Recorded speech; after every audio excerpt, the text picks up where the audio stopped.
अभी तक हमने इस वीडियो में पढ़ा कि लक्ष्मण की बातें सुन करके परशुराम जी लक्ष्मण पर बड़ा क्रोधित होते हैं और वो अपने फरसे से लक्ष्मण को मारने का प्रयास करते हैं, लेकिन विश्वामित्र बीच में आकर के और उन्हें समझाते हैं और उनको शांत करते हैं। विश्वामित्र भी मन ही मन सोचते हैं कि मुनिवर को चारों तरफ हरा ही हरा सूझ रहा है, वो ये राम और लक्ष्मण को सामान्य क्षत्रिय समझ रहे हैं, लेकिन वो ये नहीं जानते कि ये लोहे से बनी हुई तलवारें हैं। इसके बाद में लक्ष्मण जी मुनिवर को कहते हैं कि कहूँ लखन सुन मुनि शील तुम्हारा। लक्ष्मण जी कहते हैं कि हे मुनिवर, आपके शील के बारे में कौन नहीं जान विदित संसारा।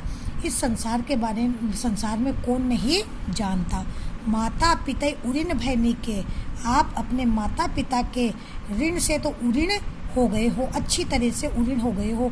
गुरु ऋण रहा सोच बड़े जी के, अब आपके ऊपर केवल गुरु का ऋण ही बाकी है, जो बहुत ही बड़ा ऋण आपके हृदय पर व्याप्त है।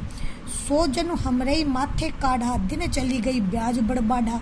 कि इस गुरु के ऋण के बढ़ जाने से लगता है कि ब्याज भी बहुत बढ़ गया है, इसलिए आप इसे हमारे माथे निकाल रहे हैं, यानी कि हमारे हिस्से में आप इसको डाल रहे हैं। अब आनी है व्यवहारिया बोली।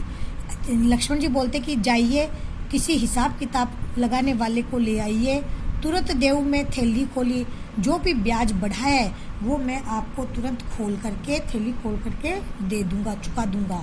सुनि कटु वचन कुठार सुधारा। लक्ष्मण के इस कटु वचनों को सुन करके और परशुराम जी क्रोधित हो गए और उन्होंने अपने फरसे को संभाल लिया।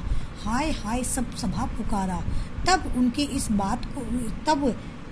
इस दशा को देख करके और सारी सभा हाय हाय करने लगी।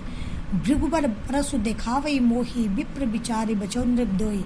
तब लक्ष्मण जी कहते हैं कि हे भृगुवर, हे परशुराम मुनि, आप मुझे ये बार बार फरसा दिखा रहे हैं और मैं आपको विप्र ब्राह्मण जान करके शत्रुओं के शत्रु होते हुए भी मैं आपको बचा रहा हूँ, छोड़ रहा हूँ।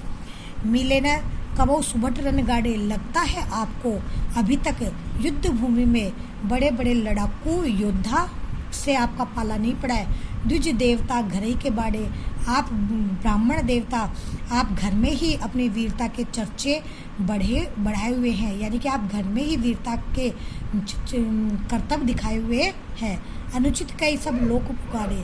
तब वहाँ स्वयंवर में उपस्थित जो जनता थी वो कहने लगी कि यह सब अनुचित है, अनुचित है। रघुपति सैन्य लखन निवारे। तब राम जी ने लक्ष्मण को नेत्रों के संकेतों से मना किया, चुप रहने का संकेत किया। लखन उत्तर आहुति सदृश, लक्ष्मण के उत्तर आहुति के समान। भृगुवर कोप कृषाणु परशुराम मुनि की क्रोध रूपी अग्नि को बढ़ाने वाले थे। बढ़त देख जल सम वचन बोले रघुकुल भार। तब इस क्रोध रूपी अग्नि को बढ़ता हुआ देख करके जल के समान शीतल वचन श्री राम जी बोले। अब ये आज वीडियो कंप्लीट हो गया और अपना ये दूसरा चैप्टर भी कंप्लीट हो गया है। आप इसकी व्याख्या कर लीजिएगा और इसके क्वेश्चन आंसर हम लोग करेंगे।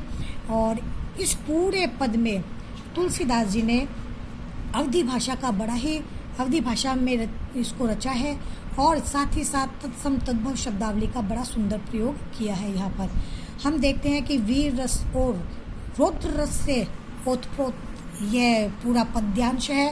साथ ही साथ इसमें अनुप्रास, रूपक, उपमा, उत्प्रेक्षा